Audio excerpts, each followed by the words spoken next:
I delivered the most famous, well-received speech of the 20th century, but guess what? The most famous line in it wasn't written in the speech. I improvised. When I was at the march in 1963 in Washington, on the Mall, my original speech didn't say, "I have a dream." It's something I added in the moment. But here's the thing. It wasn't just something that popped into my head. I had used that phrase many, many times in other speeches on the same topic. So yeah, I improvised, but it's improvisation the way a jazz musician does, because the jazz musician has played similar songs, similar tracks, similar beats thousands of times with the same group. And you're improvising within the context of stuff you already know, you're familiar with. It's not just something completely out of the blue.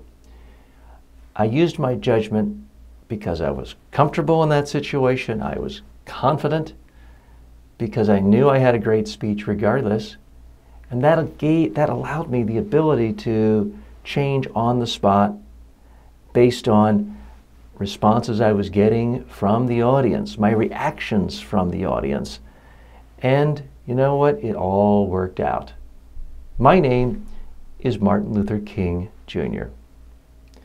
Many people just assume the I Have a Dream speech had it in the speech and it was titled that. No, it didn't have that as a title, and it wasn't in the speech. It was improvised, but again, within a context. It wasn't just a phrase that popped into his head that second. He'd used it many, many times before in different speeches and just decided to work it in at the last minute.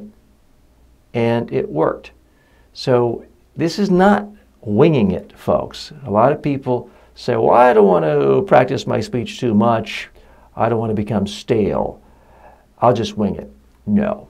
Great speakers don't wing it. They may make changes. They might react to the mood of the audience or something somebody says in the audience, but they're building on past successes. That's what Martin Luther King Jr. did. That's what you can do too.